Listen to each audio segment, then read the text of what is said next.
Lectura del segundo libro de los Reyes.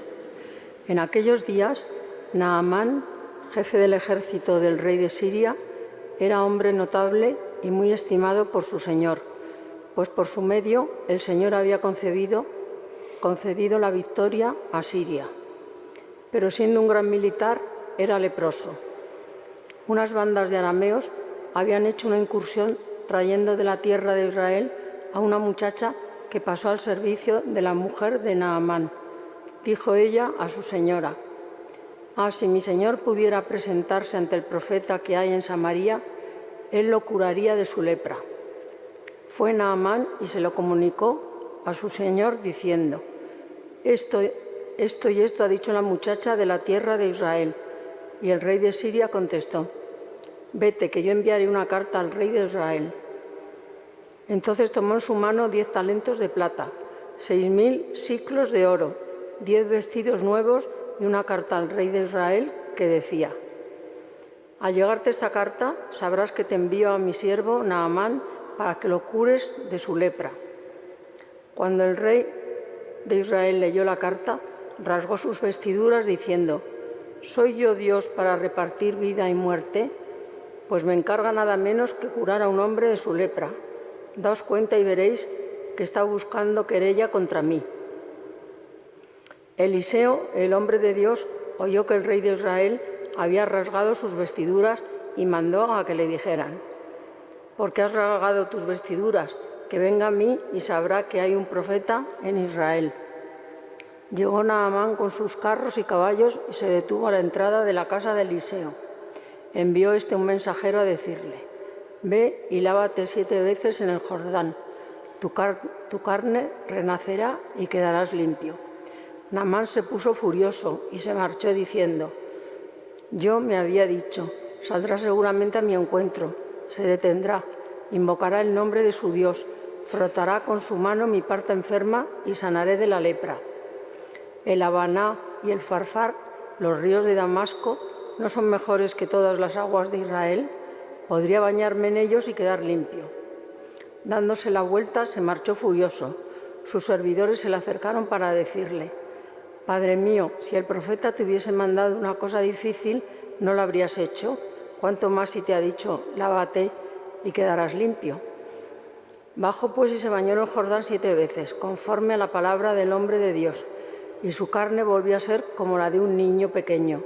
Quedó limpio. Naamán y toda su comitiva regresaron al lugar donde se encontraba el hombre de Dios. Al llegar se detuvo ante él, exclamando: ahora conozco que no hay en toda la tierra otro Dios que el de Israel. Palabra de Dios. Te alabamos, Señor. Mi alma tiene sed del Dios vivo. ¿Cuándo veré el rostro de Dios? Mi alma tiene sed del Dios vivo. ¿Cuándo veré el rostro de Dios? Como busca la sierva corrientes de agua, así mi alma te busca a ti, Dios mío. Mi alma tiene sed del Dios vivo. ¿Cuándo veré el rostro de Dios? Mi alma tiene sed del Dios vivo. ¿Cuándo entraré a ver el rostro de Dios? Mi alma tiene sed del Dios vivo. ¿Cuándo veré el rostro de Dios? Envía tu luz y tu verdad, que ellas me guíen y me conduzcan hasta tu monte santo, hasta tu morada. Mi alma tiene sed del Dios vivo. ¿Cuándo veré el rostro de Dios? Me acercaré al altar de Dios, al Dios de mi alegría, y te daré gracias al son de la cítara. Dios, Dios mío, mi alma tiene sed del Dios vivo. ¿Cuándo veré el rostro de Dios? Señor, tú tienes palabras de vida eterna. Todos. Señor, tú tienes palabras de vida eterna. Espero en el Señor, espero en su palabra, porque de él viene la misericordia, la redención copiosa. Señor, tú tienes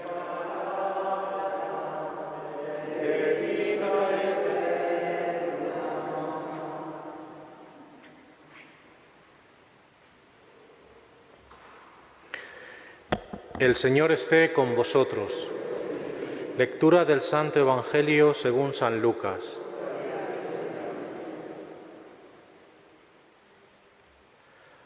Habiendo llegado Jesús a Nazaret, le dijo al pueblo en la sinagoga: En verdad os digo que ningún profeta es aceptado en su pueblo.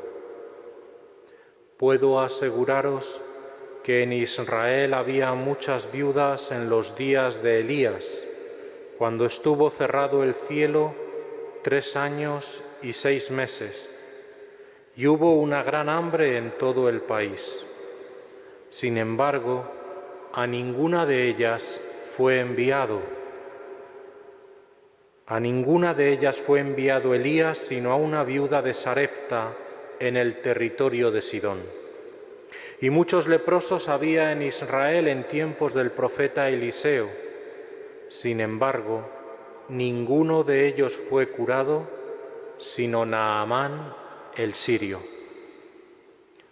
Al oír esto, todos en la sinagoga se pusieron furiosos y levantándose, lo echaron fuera del pueblo y lo llevaron hasta un precipicio del monte sobre el que estaba edificado su pueblo, con intención de despeñarlo.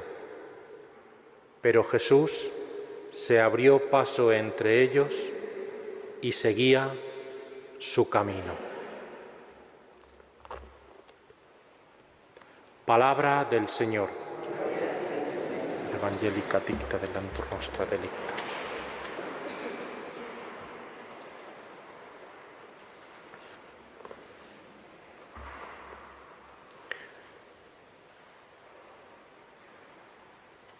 Jesús se sitúa en su tierra y entre los suyos. Está en la sinagoga de Nazaret, acaba de salir de ella.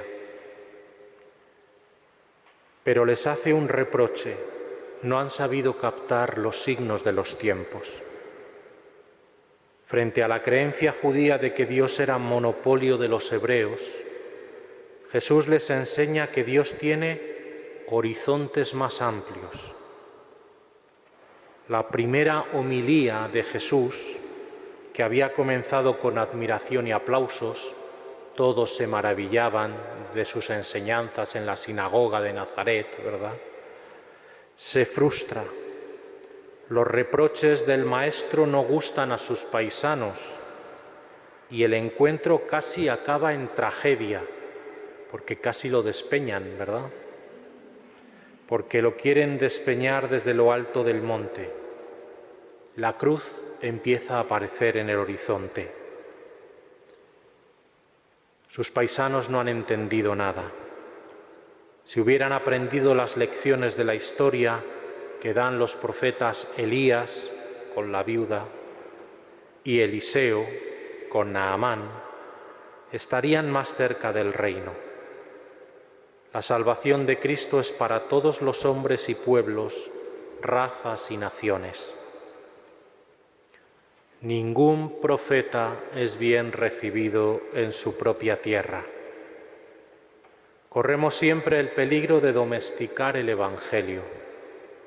A veces no ganamos la suficiente perspectiva para advertir la fuerza, la originalidad y la profecía que contiene la palabra de Jesús, y caemos en cierta rutinización. La excesiva familiaridad conduce al desprecio. Hemos oído en algunas ocasiones, como a Jesús, ¿verdad? Pues le conocían, sabían de dónde venía, quiénes eran sus padres, quiénes eran sus hermanos. Pues nadie no fue profeta entre los suyos y lo rechazaron. A veces nosotros también, con la cercanía física a las cosas sagradas, a los lugares, a los objetos, a los ambientes, a las personas, no nos garantiza una cercanía espiritual y una auténtica conversión del corazón al plan de Dios sobre cada uno de nosotros. No esperemos cosas espectaculares, como esperaba Naamán, que Eliseo, ¿verdad?, hiciera una gran manifestación y un gran signo para curarle su lepra. Sin embargo, Eliseo lo único que le dijo fue: ve al río Jordán y lávate 7 veces. Esa es muchas veces una de las tentaciones que podemos tener, una especie de esperar grandes signos, los grandes manifestaciones relevantes que en muchas ocasiones sean tumbativas y sean suficientemente claras para todos. Y sin embargo, el Evangelio no va así. En muchas otras ocasiones Jesús se manifiesta precisamente y Dios por lo sencillo, lo pequeño, lo humilde, lo que a veces es insignificante. No esperemos, por tanto, cosas espectaculares. Basta con bañarse 7 veces en el río. La santidad consiste en vivir de forma extraordinaria las cosas ordinarias. Eso es un mensaje de los muchos que nos ha dejado el Papa Francisco y nos los dejó en su documento sobre la santidad, ¿verdad? Alegraos y regocijaos. El secreto, ¿verdad?, de la vida y del misterio cristiano consiste en vivir de forma extraordinaria las cosas ordinarias. Darle una profundidad también en ese sentido y darle un verdadero sentido cristiano. Hoy, que se cumplen estos 10 años del pontificado del Papa Francisco, es un buen día para dar gracias a Dios por él y sobre todo para rezar por él, que es una de las cosas que él pide constantemente: recen por mí. Es una de las claves que se va repitiendo por la fuerza que tiene la oración. Quizá podríamos destacar como 3 pequeños flashes que el Papa durante este tiempo nos ha dejado. Se podrían dar cientos y cientos, pero podríamos destacar solo 3 que quizá nos puedan afectar más a nuestra vida y con los cuales hoy también podamos hacer un poco de rememoración y acción de gracias por este ministerio. El primero es la alegría del Evangelio.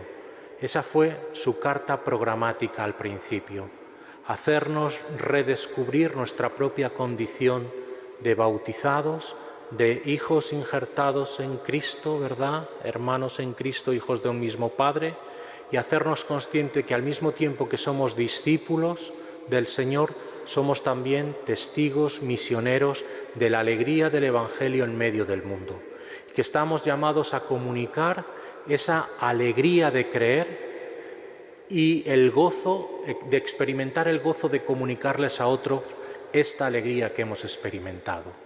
Por lo tanto, esta alegría permanente del Evangelio que se debe manifestar en nuestra vida, transmitiéndoles a otros esa vivencia, esa experiencia y comunicándoles a otros esa buena noticia de que Jesús es el Señor de nuestra vida y que a partir de Él todo tiene sentido. El segundo rasgo quizá que nos ha marcado también el Papa de una manera un poco más especial ha sido poner las periferias en el centro. Tanto las periferias geográficas, todos los viajes que ha hecho han sido a lugares pues bastante alejados, digamos así, de un centro europeo, pero sobre todo donde la Iglesia en muchas ocasiones era minoritaria y donde no tenía una gran fuerza, y es por lo tanto traer las periferias y ponerlas en el centro, ponerlas bajo la atención de todos. Y eso a nivel, digamos, geográfico, pero a nivel personal poner a los periféricos, a los descartados, en el centro también. Su primer viaje fue a la pequeñísima isla de Lampedusa, en medio del Mediterráneo, entre Sicilia y el norte de África, donde tantos y tantos migrantes han encontrado la muerte. Denunciar al mar Mediterráneo como el gran cementerio del mundo y poner a tantos y tantos descartados, frágiles, pobres, y en definitiva todas aquellas personas que sufren, ponerlas también en el centro. Además de haber hecho un incesante grito por la paz en medio de tantas situaciones de guerra, de conflicto, de violencia. Sus últimos viajes al Congo o a Sudán del Sur, un país totalmente en guerra y dividido, ¿verdad?, donde incluso previamente en el Vaticano llegó a besar los pies de los dirigentes para pedirles y rogarles por la paz. Y el tercer lugar, además de esta dimensión de la alegría del Evangelio y esta colocación de la periferia y de los periféricos en el centro, esa permanente llamada a la conversión que nos conecta muy bien con la Cuaresma. Él ha querido que cada uno de nosotros podamos vivir una conversión personal y una conversión pastoral, que se produzca en la Iglesia también una pequeña conversión eclesial, que cambien algunas cosas. Él lo ha hecho con pequeños signos, ha tratado de hacerlo desde su sencillez, desde su día a día, los pequeños signos de vivir en la casa de Santa Marta, de no usar mucho el coche oficial, de vivir más o menos al día, de familiarizarse o ir en el autobús con los cardenales, pequeños signos que quieren demostrar una sencillez de vida y acorde con el Evangelio para darnos a nosotros también un pequeño ejemplo de seguir adelante en esta clave de poner lo ordinario y lo sencillo como algo extraordinario vivido desde el Evangelio de Jesús. Oremos hoy especialmente por el Papa Francisco, por estos 10 años de pontificado. Demos gracias a Dios por su ministerio y pidamos al Señor que le siga cuidando en su vida, le siga iluminando en su ministerio y le siga fortaleciendo en su misión de ser fundamento visible de la comunión de toda la Iglesia universal. Que así sea.